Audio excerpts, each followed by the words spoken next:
Garland upstairs. Oh! Sexton inside! A thunderous dunk! And Allen blocked the shot at the rim.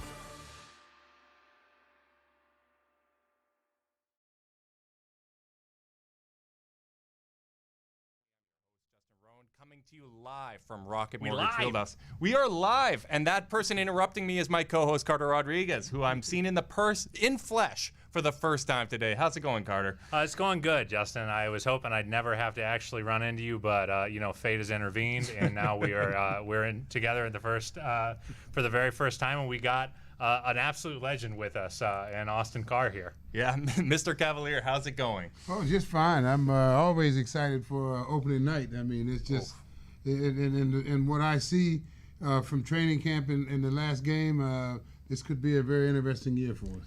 And in a lot of ways, being a guest on the Chase Down Pod is about as good as opening night. It's up there. It's up there. That's exactly what we wanted to hear.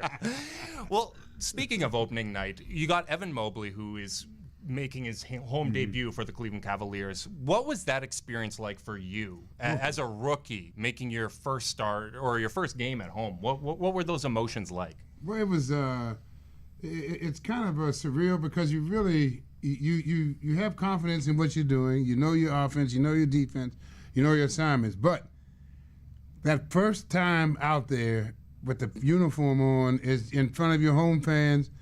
It's nerve-wracking. I mean, it just you want to be perfect, and that's the wrong way to enter a game. Is to want to be perfect, because as soon as you make a mistake, whoa, man, So, but it turned out to be okay. I mean, I was having injury problems then anyway, so it really kind of hampered me a little bit until I had a chance to really play at home. How long did it take you before you were starting to actually feel comfortable, where you were really getting into a rhythm with the team?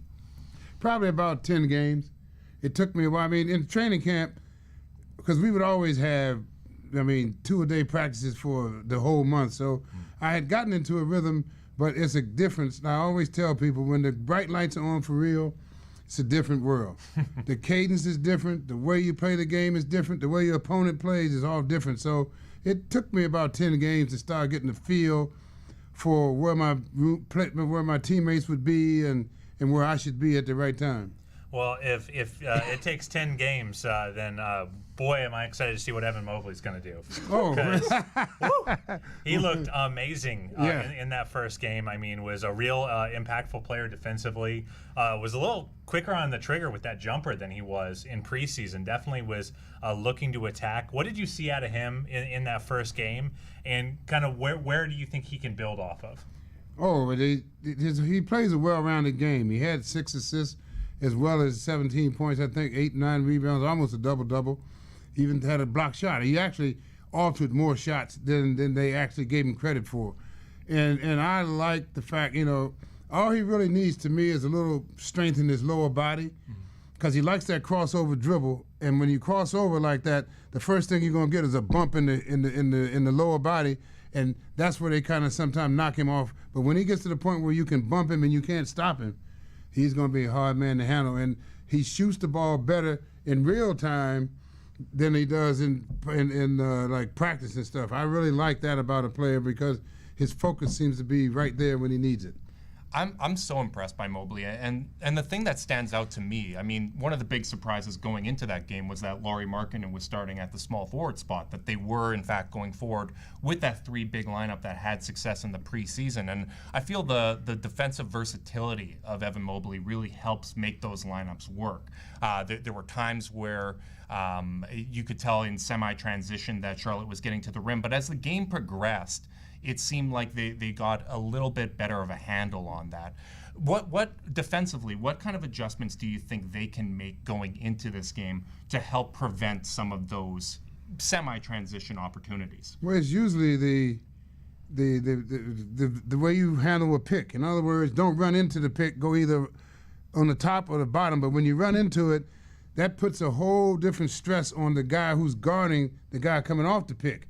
And what happens is, as they were getting wiped out because we had they're just getting banged. So what would happen is the back guy would have to he kind of backed up so much, and when you got a guy like Morant, you have to catch him as soon as he comes off that pick. You can't let him have room where he can read what you're doing.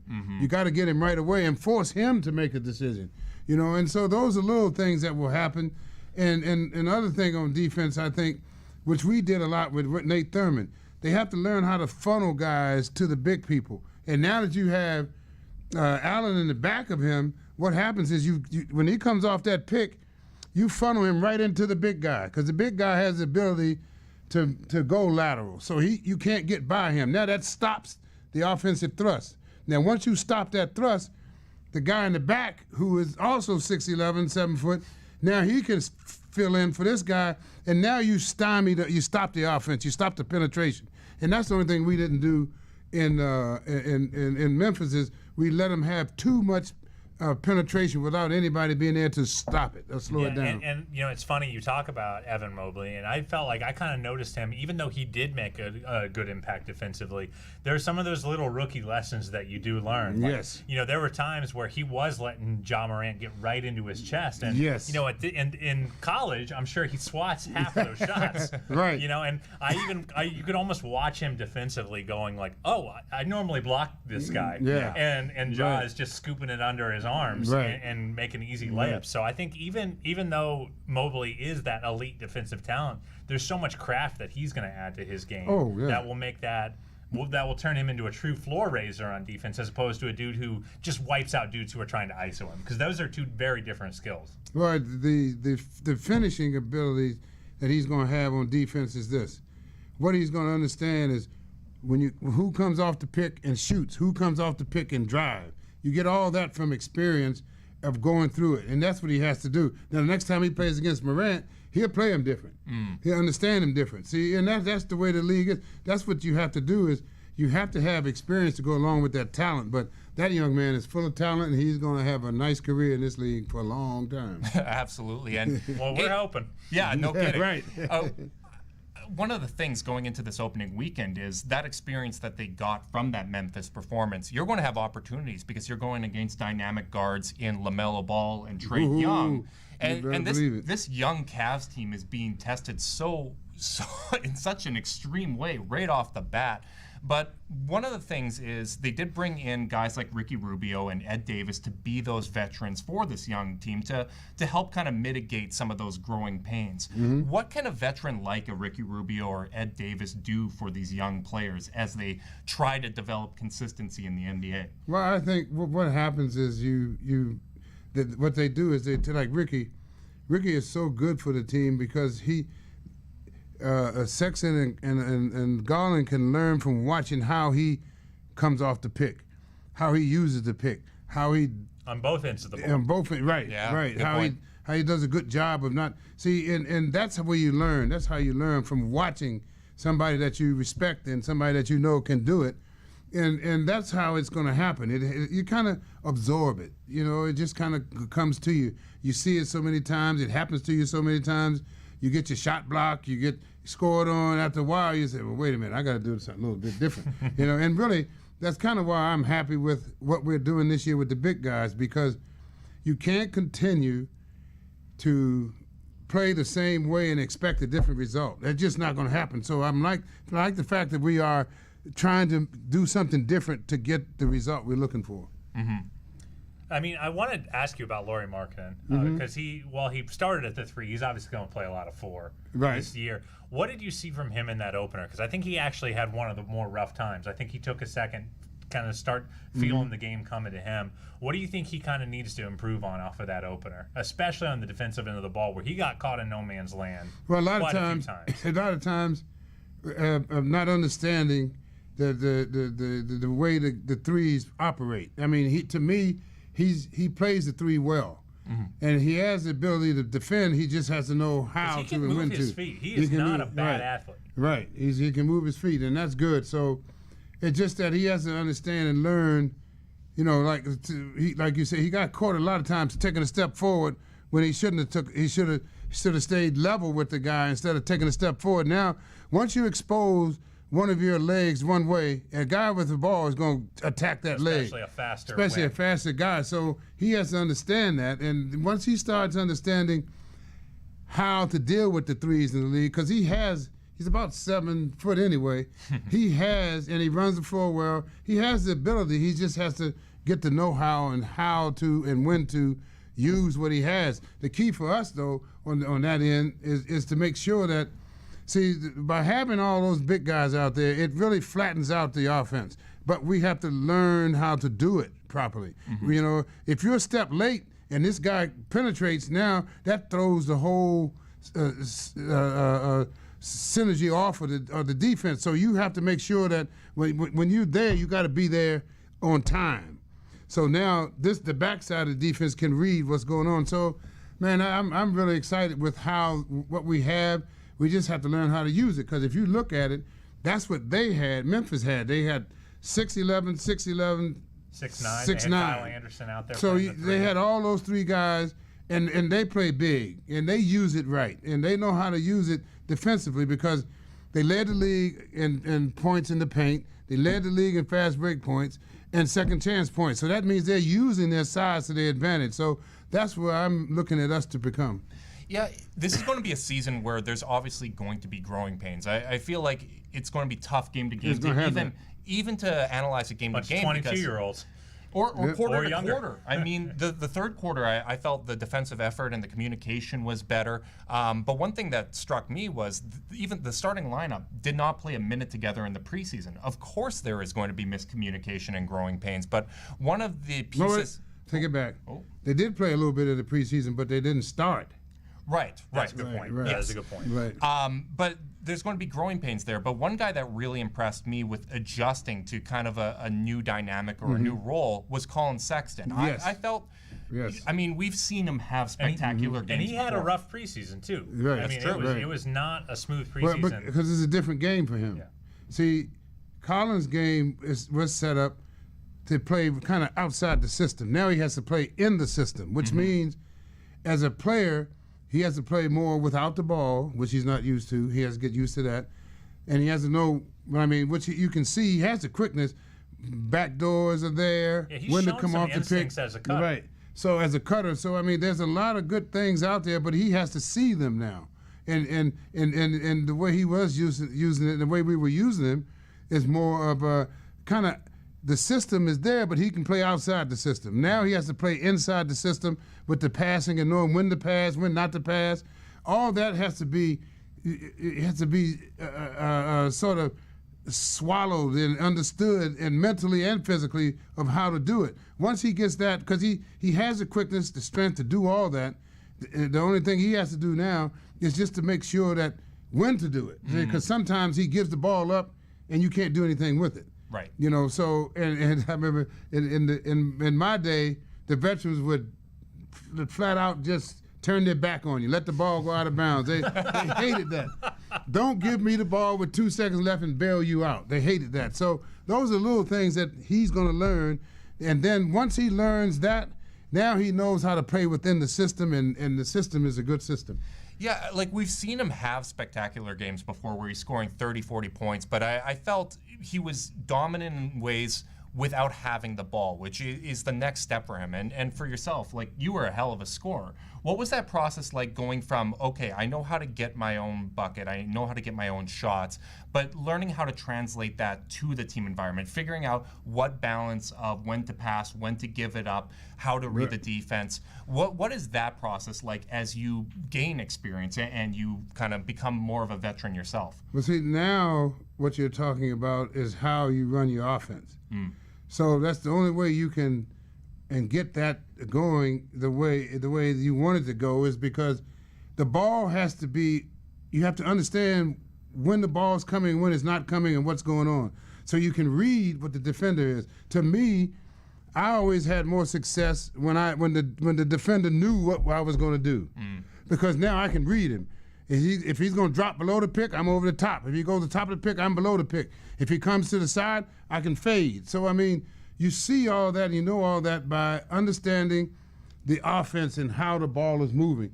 You have to have that. If the ball stops, say I'm passing to you, and I'm used to you taking one dribble and pass to the next guy, but this time I pass to you and you take 5 dribbles, that throws it all off. The whole rhythm is off. Now everybody's hesitant, waiting, looking, and then you get nothing but heartache from there. Yeah, a player who also had a bit of a struggle in the preseason and had to adapt to a role change on the fly on almost no notice, it seems, was Isaac Okoro, who moved to the bench. And and I thought he actually put together a really nice game. Obviously got into some foul trouble guarding, one of the more electric guards in the game. Right. But I thought he did a really nice job kind of adjusting to his kind of new reality on the bench. What did you think you kind of saw from him? Yeah, well, he's a quiet guy. I don't know what's going on inside of him, but he seems quiet. He took it well. I mean, he dealt with it well. I was really proud of him for that, because I remember when I had to start having so many injuries, I had to learn how to play off the bench, and it's different coming off the bench, and he really, he understands that. But I tell you though, it's tough when you have to guard the best guy offensively every night, man. That is mind-boggling, and it will wear you out. I mean, especially with the way that the roster is built, it's like, if you're a perimeter player, he's gonna be guarding you. It's not like they got a Pat Beverly or someone like that can guard the quicker ones. Right. Someone bigger than him that'll guard the bigger wings. No, it's Isaac. You got to do it all. I mean, and sometimes that mentally can wear you down. And so offensively, he's kind of held back offensively because his sole focus is on that end of the floor. So what I'm thinking is this year, and maybe coming off the bench will help him understand offense, because last year he played better from the 2 than he did the 3. He did. Because he can see the game that way. From the side, he doesn't see the game the same way as he does from the top, and he doesn't see his opportunities, because the one shot he has to add to his game to make his life easier is the pull-up shot. He has a tendency, he'll get himself in position, and instead of pulling up, he'll put it on the floor and try to get inside when they're waiting for him. Or he'll just freeze. He'll freeze. Right. That's happened to him quite a bit in preseason. They got an advantage, and then all of a sudden and you got to reset. Right. So these are little things that have to be ironed out, and every player has his own situation that they're trying to run out. In the meantime, you got to try to win. Yeah. So it's not easy. Thanks, Coach Bickerstaff. Yeah, right. Right. It's not easy. So it's going to be interesting to see how it all goes. Because again, like if Isaac is playing the 3, and say like Morant, now he's a 2 or 1, or he's everything for them. So whatever. He's insane. But if Isaac has to come from his 3 position to guard him, and then you take a 2 and have to put it on the 3, and that guy's 6'11", and they got killed in cross matching and that kills your whole defensive effort, because there's no way one of our 6'1" guards is going to guard a 6'11" guy that's mobile. Yeah. So that's going to it causes a problem. So the defensive efforts have to be stepped up on the perimeter to keep people from just having freedom to come into the middle. Yeah, we talked about this, just between Justin and I, that there were a lot of plays in that Memphis game that started with Lauri Markkanen guarding Ja Morant because they didn't pick up they weren't able to get back to their proper matchups in that semi-transition. In your opinion, is that an effort thing? Is that just a being sharp thing, or is that something that they're just going to have to fight through while they're playing this kind of I think it's super recognition. big and super small lineup? I think it's recognition. They're going to have to understand excuse me, how they want to play that, because it's going to happen because of the sizes of our guys that are in the front court. You're going to have small people you got to deal with. So how are you going to handle that? How do you want to defend that? In other words, like I told you before, what we would do was funnel a guy into the big guy, and if my man turned the corner into Nate Thurman, my next job was to make sure that Nate's guy didn't get the ball or didn't get the rebound. So I'm coming here, and I'm coming right to him, crash landing, choo! I'm going right at him to make sure he doesn't get that ball, because you talk about a big man to get up. Big men get upset when they help you and you let their men get that ball. Boy, they get upset. So that was one thing that's again, those are little nuances that they have to work through. And I know that's going to come, because Coach Bickerstaff is going to make sure it happens. So it's going to be interesting to see how they develop. And that's what good defenses do. You know, you watch a team like the Boston Celtics who will play some small guys. Yeah. And you know, that team, you know, you watch them and they tag out so well. When they get caught in a bad mismatch, they do a great job of rotating, finding a better matchup, and tagging out before the offense can attack. And that's something that the Cavs really are going to need to learn to do if they're going to play this kind of personnel grouping. Well, what you're talking about now is pressure on the ball. Because when you get those mismatches, you got to pressure the ball. Because if you don't pressure the ball, he can pick you apart. Oh, well, I can get it over here, or I can go over there. But when you make him have to turn his back or put his ball on the floor because you got pressure on him, now the timing, he can't make that easy entry pass. The timing is off. Just something, the little nuances like that will change a lot. Absolutely. Well, speaking of timing, we do understand that you have to get rolling. You have better things to do than hanging out with us. See, we're done working at the end of this one, and you got a lot more to do. You got a big I enjoy it. This is fun. If I'll come back midway through the season so we can kind of rehash everything and see what's going on. Perfect. You know what? We'll hold you to it, sir. Yeah, absolutely. Thank you, sir. All right, guys. Have a good one. We really appreciate your time today, AC. We'll let you get out of here. And have a good season. Hey, you as well. Absolutely. Speaking of having a good season, Jarrett Allen got his season off to a fantastic start. Not only was he perfect from the field, but it was a combination of what he was doing out there on the court. I believe he had 6 dunks, but then there was also kind of him showing off the progress in his game. And honestly, that's what we weren't seeing in preseason with him. That's true. Because he's always had good touch. He's always been a good finisher. You don't sit as high as he does on the field goal percentage rankings every year by having clumsy hands, you know? So, like, I think that he really showed his physical development in that game. He got deep touches. He showed his footwork. And offensively, he was, just an elite play finisher. And, boy, I think if anyone's going to love playing with 2 point guards like Darius and Ricky, it's going to be a guy like Jarrett. Well, no kidding. They had 38 assists, which was the most they've had since 2016. And if you would have told me before the season that the Cavs would have accomplished something that the 2017 Cavs didn't do offensively, I would have looked at you like you were crazy. Especially in the home opener, given the fact that this offense had some really rough patches last year. I don't think we're breaking any ground by saying that this offense was near the bottom of the league last year and often very, very chuggy. Yeah, well, road opener. Really good. Road opener. Yeah, season opener. My word. And like the offense really struggled. Like that was one of the consistent themes when we were talking about the Cavs last season was the difference between home and road, and that's something that really interests me going into this home opener because especially since we're here. Yeah, well, yes. Obviously we want to see a win, we want to see a good game, but I would expect guys like Lauri Markkanen to be a little more comfortable playing at home. It's a good environment, and Charlotte. Yes, they have some proven players like a Terry Rozier, who's been a nightmare, a thorn in the Cavs side. He was questionable tonight, isn't he? Yeah, I don't remember. I didn't do any homework. My enthusiasm is questionable based on how active he is. But yeah, between him, Gordon Hayward, Kelly Oubre even has some experience. Oubre?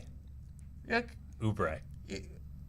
You know what? I'm bringing a little Canada to the mix. It's a little French influence. How about nice. that? But yeah, they have some experience. But outside of that, similar to the Cavs, they're a very young team, and they're going to go through a lot of growing pains. And you look at their center rotation in particular. You got Plumlee and you got Kai Jones, a rookie.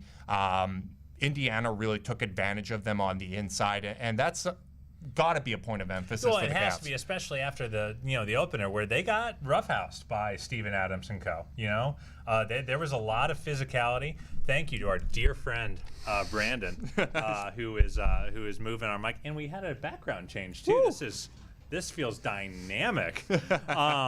Obviously, feeling, but yeah, they got roughed up around the rim. They gave up felt like dozens of offensive rebounds of possession. And, they're going to have to come out and really impose their will on that end because they should. They're big, and honestly, in this instance, they have, at least similar experience levels to this Charlotte front line. Yeah, and if they're not attacking the rim, you have to feel like that's a missed opportunity, right? Like there is just such an advantage when it comes to size for this Cavs team.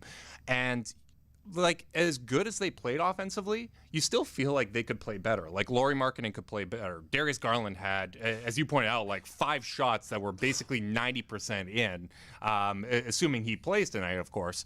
But boy, are we hoping so. Yeah, fingers crossed there.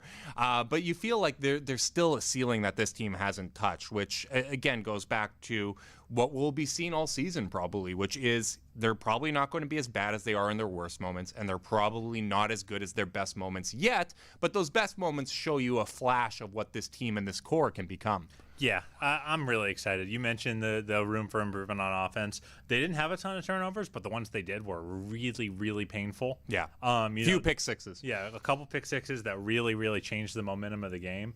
And then defensively, obviously, just the communication got so much better from one half to the next, and you got to hope that they can find ways to sustain that effort. And I really do think that's the story of this season. Yeah. Is we're going to see the talent level on this team is not like it was a couple years ago, where it felt relatively barren. Where it's like, okay, we have a lot of transitional players here that are part of an asset building strategy. No, we have the team that we're going to have. Yeah, that's true.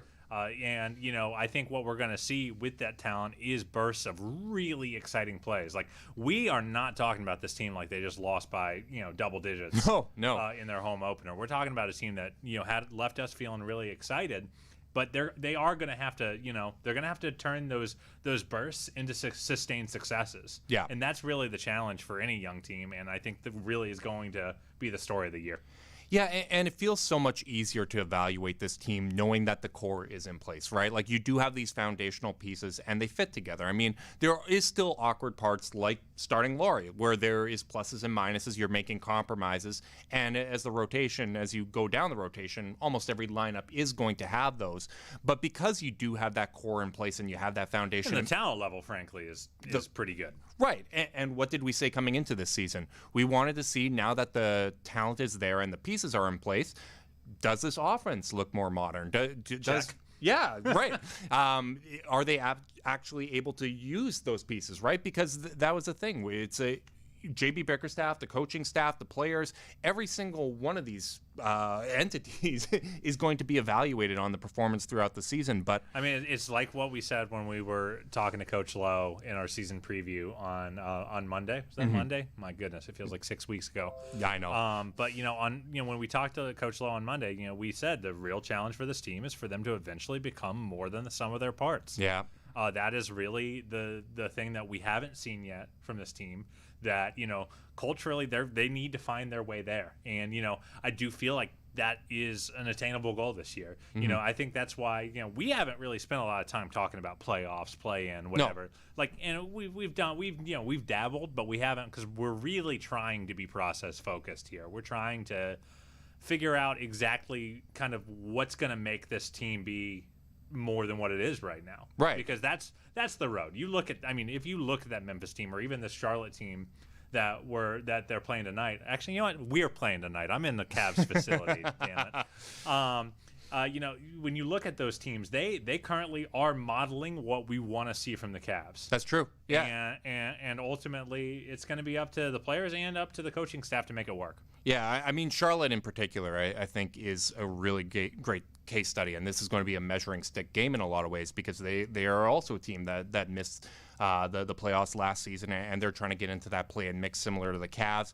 Real good young core. Like, there's a lot of young cores in the Eastern Conference that I really like. Talent level in the league is bananas, man. It's going to come down to consistency, right? And that's the biggest thing for the Cavs. And one last thing I want to shout out before we wrap this thing up is, because there's a structure in place, I feel like it's easier to evaluate role players. And one guy that stood out to me was Jetty Osman.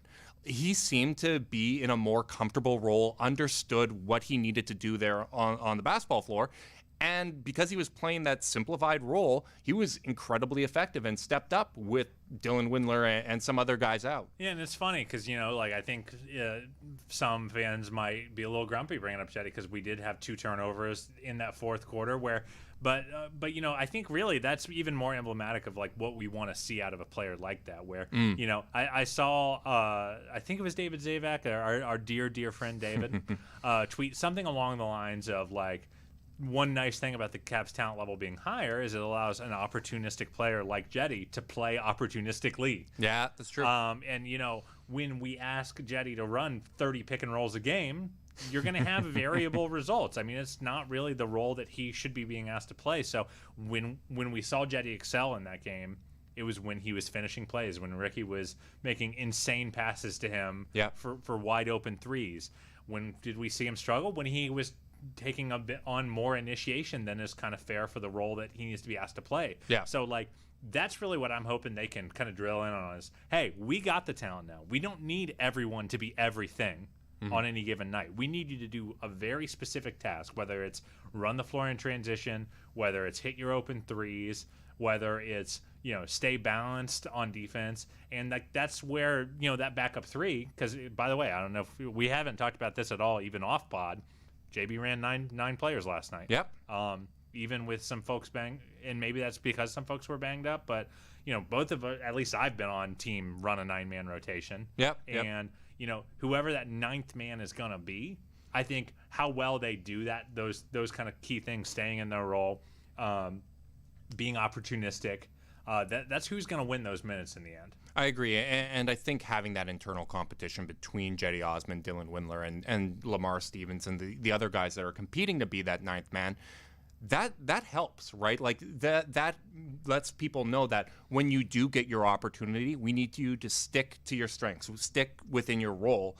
And when you have that internal competition and there's the accountability and other options to go to, that helps. That makes it a lot easier to have a rotation, and I feel like that's going to be a real benefit for this team. Justin, I'm pretty excited for some Cavs basketball. Oh my God, I can't wait. Yeah, the Cavs have been so nice to us, bringing us out here, setting up the studio for us, and kind of facilitating this first in-person meet and greet. Though, I staved it off as long as I could, but obviously, I'm feeling really, really excited to be here. And I just got to ask you, what's the Cavs record over the weekend? Oh, I'm going to say a split. I feel good about this home opener. Atlanta freaks me out a little bit, but you know what? We have had their number. We were talking about this, and you were kind of saying I think we got to win this one because Atlanta's tough. And I'm like, man, I think this team does not fear the Atlanta Hawks one bit. Don't. They won the season split last year. The preseason game was so intense. The preseason game was weirdly intense for a preseason game. There was some, in my opinion, some active dislike going on. There was that moment where Jared and Cam Reddish kind of had some words with each other. That man has a malicious energy around him, that Cam Reddish. I feel like he's going to irritate a lot of players for a long time, and I kind of like it. I do too. But, I think that, even if they don't win tonight, I think they have a really, really good shot of upsetting Atlanta tomorrow. And it's just going to be so fun to really see how tall Darius Garland actually is. You know what? We're in the room. We can tell. We're in the room where it happens. Oh my goodness. Don't let the Cavs personnel that are literally 5 feet in front of us find out, but we're gonna find our way. Oh yeah. We need to eyeball this guy. We absolutely have to. You know what? Hopefully we come out of this weekend with 1 or 2 wins and a rival, because I feel like these young teams. Yeah, you've been on both these teams as potential rivals. You know what? Now, everyone's throwing Atlanta into every rivalry, but still, what's one more? You can never have too many enemies. That's one thing we've learned doing this podcast. But I want to thank everyone that's tuning in live. If you're watching on the Cavs YouTube, make sure to like and subscribe. Best way to find out anytime we're going live. Also, check out the new episode of The Road Back that is currently on the Cavs YouTube channel. I'm excited to check that out. If you're listening via podcast, make sure to do what we always ask you to do, which is leave a rating, leave a review, subscribe, unsubscribe, resubscribe, and help cook those books. And tomorrow afternoon, we're going out and meeting some folks for some pregame drinks at Flannery's. So if anyone wants to come join us for a drink, or just to say hi, we'd really appreciate it. Absolutely. Make sure you guys are staying safe out there, and until next time, go Cavs. Sexton trying to get loose. He'll fire. Hey! Knocks it down. Okoro slammed it home. Garland upstairs. Oh! Sexton inside.